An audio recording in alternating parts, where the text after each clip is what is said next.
to In Touch, Think STEAM Career Podcast. I am Dr. Ayo Olufade, the host of In Touch, Think STEAM Career Podcast. Today, I am honored and I am privileged and I am blessed to have with me Adriana Bankstone. Adriana Bankstone is a PhD. She is building the next generation STEM workforce through policy, research, training, mentoring, skill building, and advocacy. Welcome, Adriana, to In Touch, Think STEM Career. How are you doing? Doing well. Thanks so much for having me here. Excellent, excellent. Can you tell us a little bit and the audience about yourself and what you do, please? Sure. So, just to start off, I'll mention that everything I'll say today is my personal view and not related to any of the organizations that I'm affiliated with. So, as you said, I am a former bench scientist. I have a PhD in biomedical sciences, and I transitioned over the last few years into science policy and advocacy, very related to the research system itself, and had a number of experiences, including in nonprofits, scientific organizations, and societies. A few things to highlight. One is being involved with a nonprofit called Future Research, where we actually did research on the system and that later got involved with the American Society for Cell Biology, where I joined their public policy committee and again sort of bridged the gap between science and policy through these experiences. And over the last few years, I've worked on projects that relate to improving academia and reforms in the system to support the next generation, including diversity. And this includes a number of activities. So one is publishing some of these issues, such as mentoring and career development. I've done advocacy on Capitol Hill, as I'll talk about today, through the Society for Neuroscience, where I completed a policy and advocacy fellowship, and also have been involved and still working on developing trainings and programs to help graduate students and postdocs gain skills in policy and advocacy. So my interests are really, as you said, at the intersection of policy and advocacy, research, and supporting the next generation of scientists, as well as training and education in STEM and STEAM, and workforce development in the field, as we'll talk about today. Excellent, excellent. Wow. I am really impressed by your credential and accomplishment. When do you have time for all this? Yeah. That's really impressive. I hope the young ladies are watching you. You are going to be an inspiration. So anything is possible. And the young ladies that are watching, I hope this is an inspiration that you can do whatever your heart sets out to be. So today we are going to be talking about the CHIPS and the Science Act.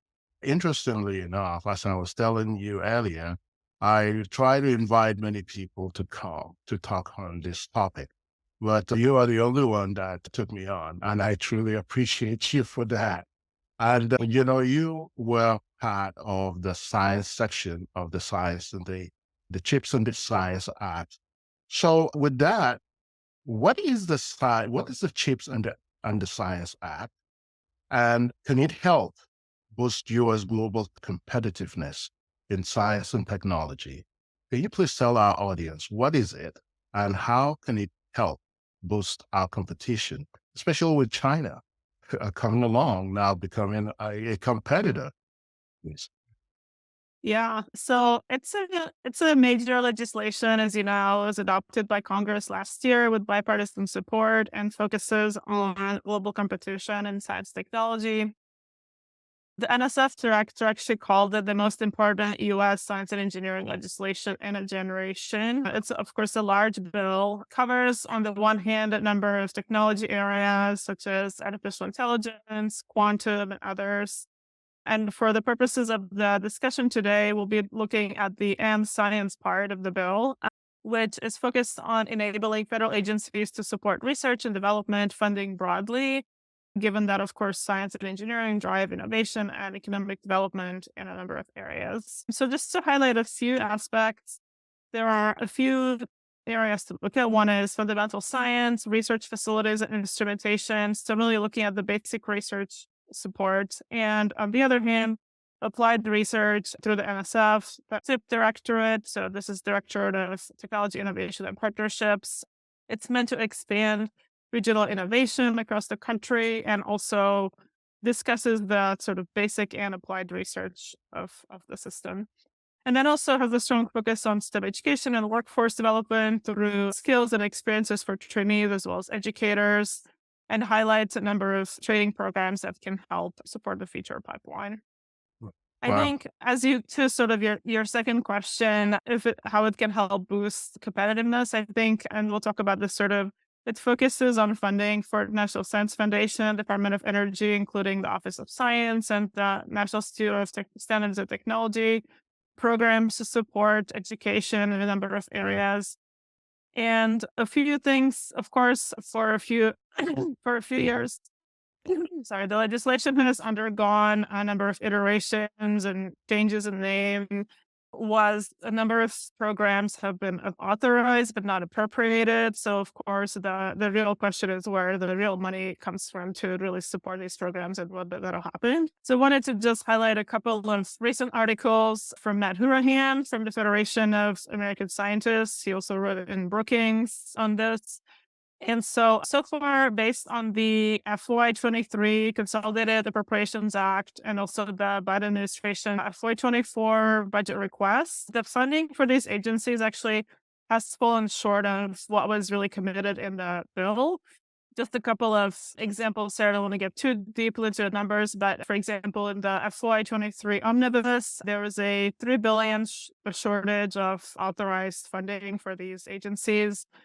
And in the FY24 request, about 4 billion shortage as well. So whereas that's true, I think that given the scale of the legislation and the programs that are included, it can still help us move along, maybe not as far as we'd like, but given the scale of the bill, I think it can still help us remain competitive in science. Hmm.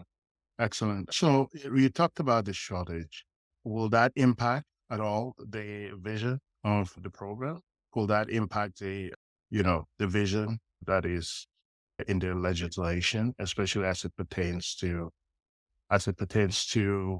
how we can support building, the strong STEM pipeline by emphasizing, which actually leads to my next question, which is how can the science and the chips, or how can the chips and the science act support the use of building strong STEM pipeline by emphasizing diversity in the STEM and broadening its participation.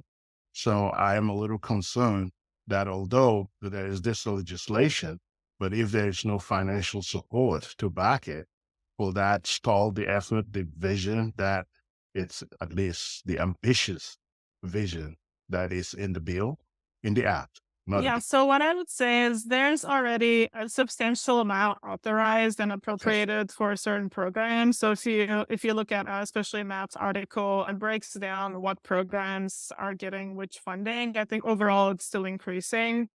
If you sort of break it down to the nitty gritty, there are some programs that aren't getting as much as they should be. But overall, as I said, there's strong funding for the TIP Directorate, which will support applied research. The chip side is also moving forward in terms of manufacturing. And again, that'll help us maintain our competitiveness too.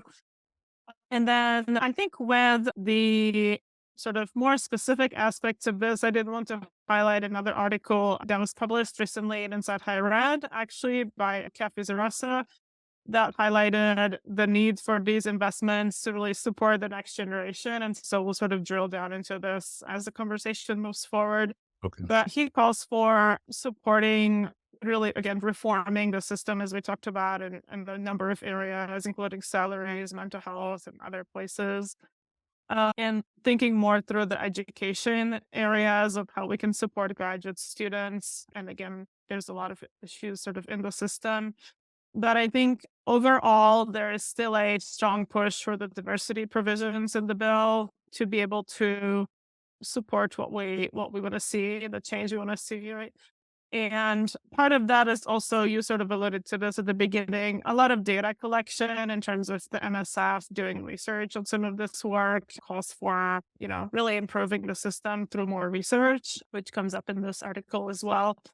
And then the other side is sort of the empowerment of scientists in the system, right? So we want to do it sort of, and we didn't talk about this in the beginning, but sort of bottom up and top down, right? So trainees themselves can help participate in the reforms, but also the legislative process can help sort of top down, directing agencies to do certain things, then support the pipeline, but also more research on the graduate education system and how we can do this in a sort of data-driven manner. And then lastly, just wanted to highlight also, there's a recent presentation by Freeman Hrabowski at the National Academies, where he got the 2023 Public Welfare Medal. So he talks about the importance of science education and increasing cultural diversity in the workforce. It's a really nice talk and brings home a lot of these points. So I recommend watching that as well. Okay. Thank you. Is that part of the key provisions of the CHIPS and the Science Act that you just mentioned? Or are there more of key provisions in the CHIPS and the Science Act? Yeah, so I think we can sort of come back to the really sort of the meat of this, which is the diversity provisions. Of course, as you said, this is really important for bringing the scientists with different perspectives into the system to really help solve societal problems. We need a lot of different points of view and really enrich perspectives.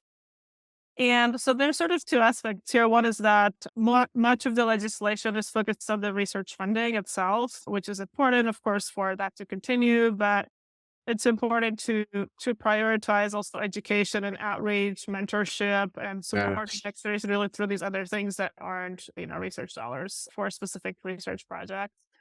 So these provisions, just I'll highlight a couple of them here. One is providing guidance for education and research capacity building programs of the National Science Foundation and Department of Energy through the NSF Includes programs. So the program isn't new, but it's always good to see more funding and reauthorization of programs that have existed that supported the pipeline in the past. And so it's focused on research, infrastructure, partnerships, and network development to address specific challenges that relate to inclusion and STEM at the national scale. So that's important and great to see that.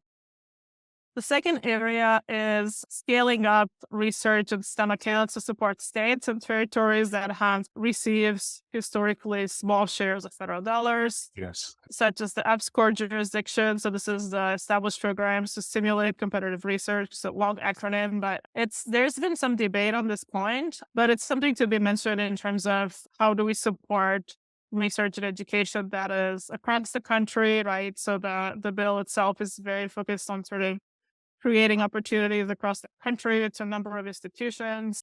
And then a few other sort of key points and things that I think will help move this along is it creates a chief diversity officer position at the NSF, which is, I think, the first time that's happened. So that'll be exciting and interesting to see where that goes. And then supports also more research on participation of women, underrepresented minorities in STEM fields. Yes. As I said, data collection for demographics, for NSF to collect more data on how to support this. That includes grants as well. So who's getting the money and where it's not going. And a lot of times that's not as diverse as we'd like to see. And specifically, the other sort of point is this idea of moving across the country to support really broadly research everywhere, including rural areas, which has been emphasized as well, to be able to promote accessibility to STEM education in rural schools, which again, it's an important aspect of building the pipeline that we don't often talk about. And that was nice to see as well. Yes. A That lot of this. actually, that is a really key point. That's a very important point. All those areas of the countries that really do not usually receive a lot of fundings. It's good to see that a lot of dollars, money, right, efforts is going to be diverted and focused in that area. So it's a good thing. I like that. Please continue. Sorry for that interruption. Yeah, so what I wanted to say is much of the bill is focused on the National Science Foundation that has traditionally funded these programs, but it's also strong focused on the DOE Office of Science, which is similar in terms of expanding, broadening participation, the includes program. It does also talk about expanding to different types of institutions, which I did want to make this point of building capacity at minority serving institutions, at emerging research institutions, supporting collaborations also with teachers and the education side of things, but not just NSF, but also DOE really comes into focus, which traditionally I think we don't think about DOE as really being kind of the builder of the pipeline as we think about NSF it is, but it's a really big part of this as well. So I think it's important to think about what these other agencies can do as well, including the Department of Energy. That's good. I'm glad that you mentioned DoD. I used to work for DoD as a contractor. So they're really a major contributors, right, to building the STEM and STEM pipeline. So many people don't really, I'm not sure that many people know that. So we're often thinking about the NSF, but, you have the DoD too. NASA is also critical. You mentioned the HBCU schools earlier. I noticed that NASA also is giving a lot of money to the HBCU schools in order to build the pipeline. So it's good to mention, to hear that the CHIPS and the Science Act is also going to, I mean, in the process of building our manufacturing in terms of the chips, right? The focus to be, to be towards the HBCU schools to build that pipeline. I think that's a really critical, a very, very important part of that initiative. So, well, it's not no longer an initiative. So it's going to be, it is an act. So it is a law. So that's a great feeling. That's a good. I mean, it's good to hear that. So let's talk about the contribution and the implementation. So there is a section of the act that is called Section 10313. So what is it and why is it so important? Yes. So section 1313. So it's the graduate STEM education. It supports activities that facilitate career exploration for graduate students and postdocs. And this is again something that is not often discussed because a lot of the times when we think about research, it comes down to the projects and research money. And so I really want to emphasize this importance of career development and training, mentoring that we're ready to put more money. So it's nice to see this included. And related to that, the section requires grants actually to include a mentoring plan and for mentors and advisors to facilitate and discuss the individual development plan, which is a very helpful way to kind of develop your map, career skill sets, and recommend looking at that. So it sort of mandates that advisors discuss the plans and try to support trainees and postdocs along the way as they progress in their training using the IDP. And so even though it's called the graduate STEM education, we actually contributed language, as we'll talk about this, to include postdoctoral researchers in this training and mentoring, career development, as well as professional development supplements, which again isn't something you think about, but is really integral to training the next generation that they have these opportunities. And especially because postdocs contribute so much to the future of the field. Yes. A couple of other things that are included. One is updates to the graduate research fellowship program, which again has been instrumental for prior trainees to be included and be able to participate in science and increasing diversity in science through this program too. And also interestingly supports research and the graduate education system itself, which I'm interested to see where that goes. Again, more data-driven work. I think this is the good direction to see where that'll go. And again, this kind of comes back to not just supporting their research, but all the training that grad students and postdocs need to get to be successful in science and in their careers. So Mm. I'm really happy to see that you contributed quite a lot to the language in this section. More kudos to you. Well done. So, so how can you elaborate on this section, on your contribution and why it is so important for STEM training, education, and workforce? Can you elaborate on that, please? Since you are, the major contributor to this section. Yeah, so this was very exciting. As I mentioned in the beginning, sort of my career trajectory, for the past 3 years, close to 4 years actually, would have been in July. I was with the University of California Federal Government Relations Office. It's a great place. They do a lot of advocacy for the university and a number of issues. And so I was involved in the, of course, research areas, advocating for the research priorities of the university with Congress, the administration, and federal agencies. And so part of this includes tracking legislation that impacts federal research, federal university research and dollars and how the university might be impacted. And so in relation to the legislation, it was really exciting to be there at this time because we pitched language to the House Science Committee to essentially include postdocs in this section. It would be nice to actually rename the section grad students and postdocs or something like that, but it's in there. So again, this is something that comes up again and again that I've been advocating for, including postdocs and, the pipeline, and this seems to be left out quite a lot. So I was happy to see that postdocs were included in the section. Other universities supported that effort, so included. As I said, the bill itself has gone through a number of iterations, but this section has sort of traveled across different bills and eventually was included in the bill. And so really for me was really, I would say, the opportunity of a lifetime, I would say, to contribute to this bill. It's something that you don't see every day, and just being at the right place at the right time and being somebody that has come from research into the field and, sort of pitching this to the committee, why it's important, is really exciting moment in anyone's career, especially since I've been advocating for postdocs for many years. And so that was sort of the pinnacle of that actually happened. Congrats. So I Congratulations. think, thank you. So I think, yeah, it really highlights, I think, the importance of postdocs for the pipeline, right, which is part of what we were trying to do.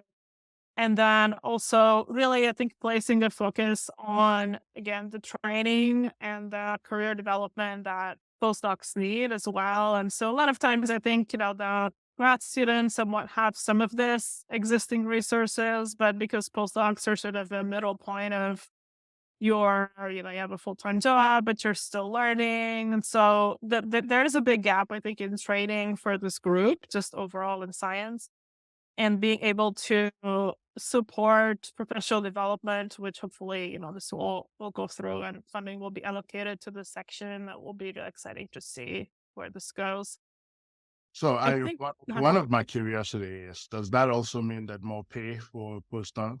I know that postdocs don't get a lot, I mean, they don't get paid a lot. So, yeah, well, that's an interesting question. So, because I actually worked on this for a few years, looking at postdoc salaries across the country and how it's really low compared to the national average and doesn't account for cost of living. That's definitely something to be advocated for continuously. This is more of it's sort of a specific program supporting professional development. So, which is again important, but yes, there needs to be more advocacy for better pay too, and that to be increased as well. Yeah. thank you so much for that. I might have missed this. So what is the importance of important science-related provision of the chips on the science side we should be aware of? Yeah. So I think we discussed some of these already. What I would say is supporting coming back to sort of the graduate student population, students who are interested in science and emphasizing really their training and education. I would definitely read the sections related to undergraduate and graduate STEM education. There are a Yes. number of diversity programs as well. Yeah. Like we already talked about the Includes program. So I'll point out a few things here and wanted to highlight also another article that was recently published at The Hill discussing the cost of higher education Yes. and the state level. So this is another sort of direction where a lot of this change could happen actually at the state level as well. And so this article highlights that we need to support different types of institutions as well, which we kind of talked about, but I'll highlight specifically. So, minority serving institutions, including HBCUs and HSIs, tribal colleges, and APISI, which is the Asian American and Native American Pacific Islander serving institutions. Many of these are called out in the legislation specifically, and this article again brings to bear the idea of supporting different types of institutions, which train the future pipeline too. The legislation, interestingly, actually directs the White House Office of Scientific and Technology Policy to develop guidelines to reach out more to MSIs, which a lot of these fall under, to do research, provide guidance for how research can be supported at MSIs, which is nice to see. And that's really important for students who don't have other opportunities or can potentially move around and, really get the good education at one of these schools and then hopefully move around and contribute to the workforce in the future. Right. So a lot of that is, really promising. And it's nice to see this, I think, also with the current administration, because I think we've seen that the Biden administration, I think, has been very pro diversity. So, that's something good to see as well, hopefully Yeah. more in the future too. Yeah. I totally agree with you. So, and I'm really, this is the part that I get excited on, about the diversity, the inclusion, the support. So it's a big deal. And I'm not so sure that many in our community are even aware of the benefits that are in this, that is in the chips and the science. So how can this provision be capitalized on by our community to encourage and support students in the BIPOC community to increase their pursuit of graduate and professional study? Yeah. So a couple of points here. So I think there's a lot to be said here in terms of supporting diversity in science, and the legislation does a good job. And I think it's the first time in a long time I've seen really a bill having this many provisions on diversity. Yes. So interestingly, and of course, we've heard the NSF director, talk about this many times, and I always enjoy listening to him on his ideas. Mm. So sort of the points here that we need to expand to provide opportunities for trainees and really anyone to pursue opportunities where they live, right? So this idea of spreading the opportunities across the country, which is really important, especially for women, people of color, Yeah. and those in the rural communities, like, that don't have really opportunities to participate and really join the sort of elite schools on the coast, as we think about it for the most part. But this idea of innovating regionally, right? So there's this regional innovation engine, so from the NSF, which aims to really bring together different stakeholders to highlight regional innovation, which is really exciting, supports young researchers from these communities as well. And, brings to focus, I think, really the work that can be done at the state and local level, because we think about this and we've been discussing sort of the federal landscape, right? But a lot of change that happens is at the state level. And so I think that's really important to think about what people can do where they are. This brings to focus somewhat also the current work I'm doing with Sigma Xi, because we're looking to really involve folks into state level policy making. So hopefully, and especially again, create opportunities for folks who are underrepresented and can take advantage of some of these things. So stay tuned for that. But the point of state level involvement, I think, is really important. The second area is, and this is also a great article that was recently published by Dan Korea for the Fordham Institute. So it states that, again, we need more funding to be allocated to education research. So it comes back to the data side of things. We need more data, and to really understand how we can help students, we need to do more research on the education system itself. This is also, I think, can help us understand the needs of students and trainees from different parts of the country and how we can support the pipeline. If we're going to do this really holistically, we need to understand how this looks like in different parts of the country, in different pockets and different communities and different types of universities. It's really diversifying, I think, the type of research that's being done. And then these points sort of come together to where, if we can do more research to understand what the community needs are, we can hopefully support the workforce in the future and in all these areas. True. Thank you so much for that. So what are some of the challenges that you foresee in implementing the research and education provision of the CHIPS and the Science Act, and how can they be addressed to ensure its effectiveness? Yeah, it's a big question. So There's a lot of things in research comes down to, we need more money to do all the things we want to do. So there is always sort of this discrepancy between allocating funding for fundamental research versus applied research, both of which we need. I think that with the CHIPS Act, both are in there, but there have been debates about, for example, if we put too much money to applied research, will that impact fundamental research? And how do we keep this balance to make sure both are moving forward? And I think that, with the TIP Directorate, that's happening. And there is a push, I think, towards more sort of applied and translational research. Hmm. But then, of course, we need to continue supporting researchers that are doing both types of research, and the workforce will be different between the two. And sort of how do we maintain both and move both forward?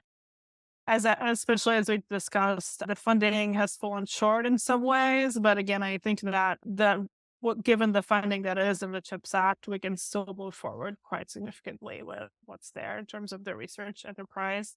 Okay. For education, so coming back to the NSF Directorate for STEM education, where really most of this comes from, including the GRFP and other programs, that includes programs which again supports underrepresented communities.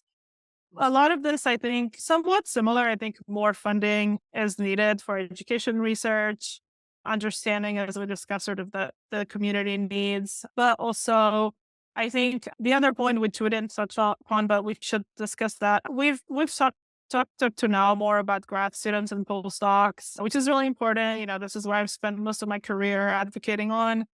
But coming a little, back to where we need to focus on exposing students to science and, science education and research really early, right? So from K through 12 in high school, community colleges, I think, this is really important, not just at the level of the four-year institutions, Yes. but students, when they're interested in science and fostering that interest early on.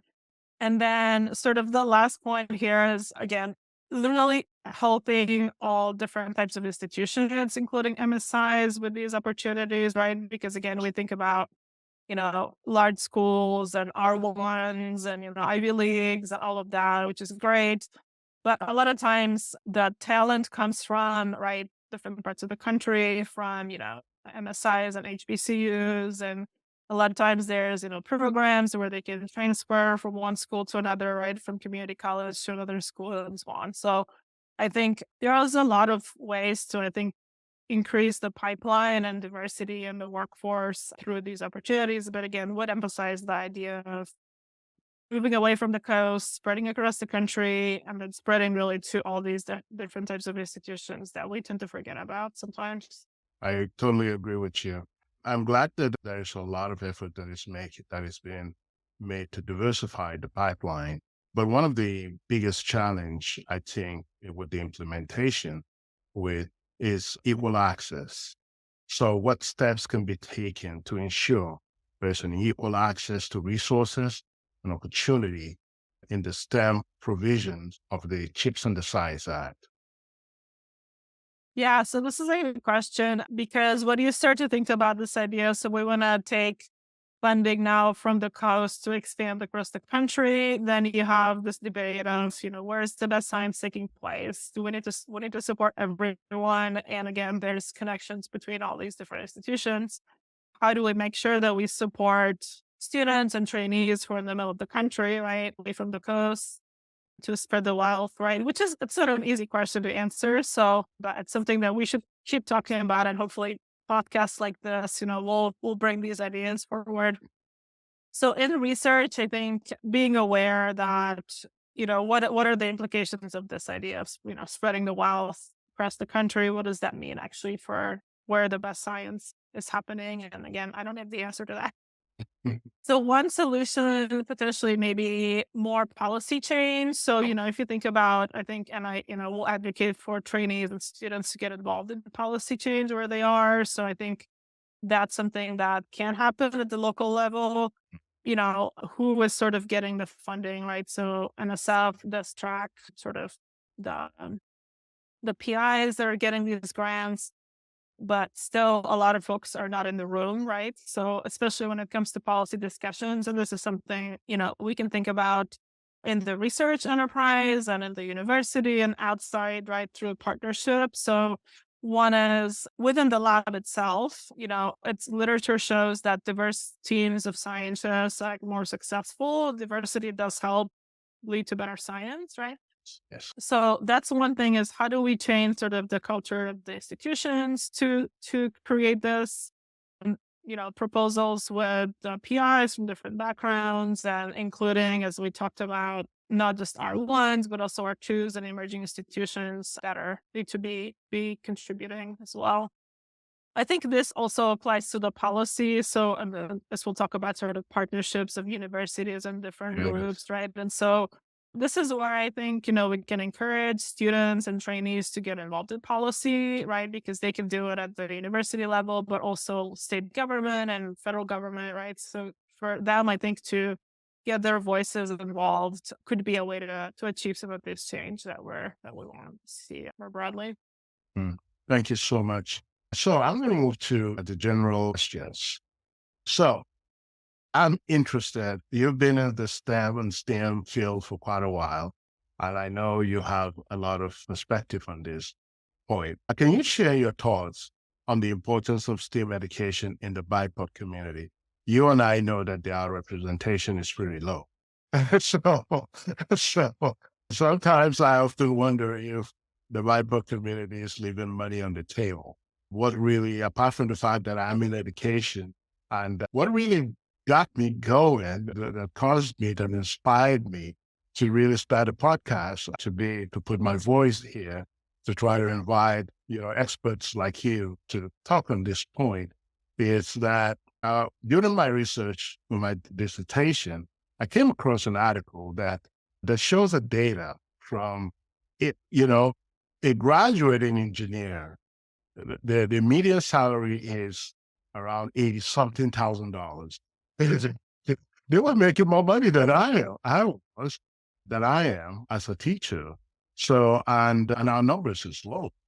And I was wondering, are we missing something? Are we really? And I need, so every guest that I invite, I want them to talk on this topic. I want the BIPOC community to hear about the importance from the people that are in the field, right? So can you please share your thoughts, please? Yeah, so I think it's really important to focus on some of these general things, right? So we talked about policy change, and I think so part of it is I think the sort of bottom up approach where students and postdocs and trainees get involved and change can be achieved that way. So this is sort of how I started the field, through, like I said, the nonprofits I worked with. And it can be really powerful. And I think, having a group of students pushing for change at the university level, something that does work. Also top down from the administration. So I think the diversity discussions, I think, need to be front and center in all these spaces, right? So one is, and I'll sort of talk about this maybe from the top down now. So as we already talked about, the Biden administration, has made efforts to increase diversity, for example, through the PCAST. Actually, there was just a presentation on this at the Atlanta conference I went to. So, the President's Council of Advisors of Science and Technology is one of those things where it's evolved kind of, it was, white and male and had females at some point, and now it's much more diverse than it's ever been. So that's a good model to say, okay, our administration is doing something to help this, and hopefully more people will see themselves in these roles, right? So that's one point I wanted to make is that I think anyone can aspire to those sorts of roles, and these sorts of government bodies are showing that that's important for them. So that's nice to see. I think when we talk about education specifically, we already kind of touched upon this sort of opportunities in different communities. How do we really make sure this is spread across the country? How do we include students from all backgrounds? And again, different types of institutions. Like I said, there's a lot of sort of programs that support, for example, transfers from HBCUs to R1, or, there's places where I think different types of institutions can help, but also there's more of these pathways I think need to be created between different institutions, right? To advance the pipeline, there's all kinds of ways to do that, including sort of high level again administration, and where you can sort of see yourself there, right? So bringing this back to the what everyone says, like you can't be what you can't see, right? So where are these people, role models are really important. Yes. That's something I try to do, as a woman in science. And, I'm doing a presentation to some girls who are interested in science, I think in a Wow. couple of weeks. So I still do that sort of stuff. So I think we can be, role models for other folks coming after. Also diversity being emphasized in these larger bodies, I think like PCAST or, the administration, I think is good to see.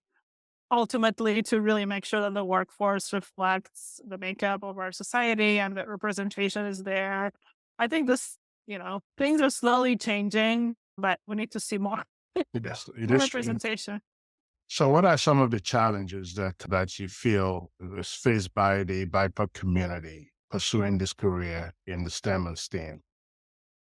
Yeah, I think one is we still, it's still not as diverse as we'd like to see. There's been a few publications on this. If you look at student and postdoc and faculty level, especially as you move up the ladder, it's much less diverse even at the faculty level. So role models are important. I actually, just anecdotally, actually was did my PhD in a department where I had my PI was female, only one of two females in the department. So, so Wow. I saw how she dealt with sort of the bureaucracy. She was a very strong role model, and just being that like, oh, I'm here and doing what we're doing, and she was very good at science and everything. So role models make a big difference. The other side is sort of the lack of research, right? So I think in some ways everyone is aware that this is a problem. Research is limited, so we need to do more research to really show that this is an issue, right? And then I always point to the work of Kenny Gibbs and Kimberly Griffin that they've done research looking at faculty hiring, and then there's actually fewer individuals of color in faculty positions, and also in the grants as well, so that even the number of PIs that receive grants are still largely white and male for the most part, right? So that's a big problem. This is also a problem for women. And of course, there have been a few articles that were published during the pandemic that women published last, received fewer grants. Really, I think we're set back by the pandemic for obvious reasons, but that's another way that the pipeline, women are really excluded from the pipeline because of that too.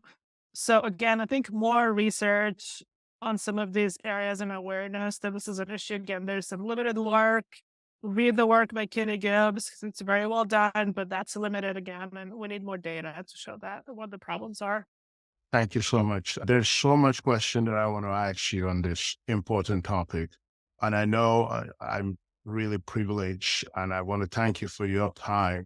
So I'll try to narrow down some few questions. So, and I know that you have, written and answered a lot of my questions. So probably I will eventually post those answers for the viewers that will be interested in seeing your take on a lot of these questions. So they can read the post that I'm going to post later on. And if they want to reach out to you, they can always reach out to you to get more information on points that are really important to them. So I want to circle back to the importance of chips and the BIPOC community. So can you share your thoughts on chips in the science and its potential impact to the BIPOC community, please? Yeah, so very big question. I think overall, when I'm thinking about this question, the legislation has a potential to really impact everyone across the country, right? With this spreading the wealth and trying to create regional innovation. So I'm hoping that scientists from these communities can feel empowered to use their voice for making change, right? And that's a good sort of takeaway point for me. Get involved in policy because there's things you can be doing at the state level, state and federal level. Also, I think it really showcases the importance of bringing multiple voices and backgrounds to the table for the best science and the best policy and decision making that can happen through these different perspectives. And then also this again, if you're a student listening to this, don't think that you can't make an impact. Think about where you can plug into, at your institution, within your department. You can work from the bottom up to change policies internally. Look at opportunities in the government administration, which again, PCAST, and there's always, opportunities open where I would encourage people to put your name forward for things that you don't think you can do, but you never know. So just apply for them. And hopefully this will lead to, culture change and women of color and different folks to be able to contribute to the future workforce. Again, use their background and perspectives because it could really only enrich the future pipeline and hopefully we can empower individuals to act where they are and make change in policy. Thank you so much. And my last question has to do with a broader science question. What are some of the potential long-term benefits for the United States if we prioritize and invest in the future of STEAM education for all communities? Yeah, so I'll bring this back to the phrase, right? You can't be what you can't see. So I think that's very powerful. Again, investing across the country and in education and at all levels, starting with K through 12 and starting young, bringing the best and brightest voices to the table really, presupposes and diversity is really important for that. Again, whether it's in research, in your lab, or in policy, I think the long-term benefit will be that diversity will benefit our research enterprise and education as well as policy making or all across the country and at all levels. Its diversity is at the forefront of that. I think, and overall, this will help foster our nation's competitiveness and also trainees coming, and we didn't talk about this, but trainees who are coming from other countries, right, and fostering collaboration with other countries. But also, a lot of students are foreign born, they come to the US and also enrich the pipeline here through their backgrounds too. There's so much to talk about, so much to talk about. I want to thank you, Dr. Adriana Bankston, for giving your time this morning for talking on the CHIPS and the Science Act. This is a legislation, an act that it's important for all of us in the STEM community to know about, to be invested in, so that we know how to go about building the next generation STEM, participants, right? For the future workforce for America to help keep the United States of America competitive on the global stage. I want to thank you so much again from the bottom of my heart for taking the time to speak on this topic. Thank you so much. Thanks Uh, so much for the opportunity. you are welcome. So, Dr. Bagsnan, if the audience want to reach out to you, can you please share how they can contact you, please? And I will also, in your bio, I'm going to put that information. Please, can you talk on that, please? Yes, feel free to connect with me. I'm on LinkedIn, Twitter, Facebook, and Instagram. Also have a website, adrianabasin.com. You can find all of my contact information there, and I'd be happy to have further conversations. I know you're doing so much. I think you should have your podcast too, Dr. Baxter. Seriously, talk on this topic. You're an expert indeed. STEM is vital to our community because STEM helps our communities health. Let me start again. STEM is vital to our community because our community's health, economy, agriculture, resources, waste and sanitation, and technology, which are vital and key areas of sustainability, and falls in the top 10 areas of innovation across all industry. In Touch Think STEAM Career Podcast explores the evolving world of science, technology, art, mathematics, and how those specific academic and career pathway intersect and bring into focus the underrepresentation of Blacks, Indigenous, people of color, STEAMs, in STEAM, collegial programs, and careers. As the STEAM field continues to evolve, this podcast will continue to connect with men and women who are champions of STEAM education and experience in STEAM careers to allow those viewing and engaging with the content to gain insight into how the BIPOC community can be part of the STEAM innovation. Thank you so much for taking your time, everyone, for tuning in this morning. Have a wonderful and fabulous day. Thank you.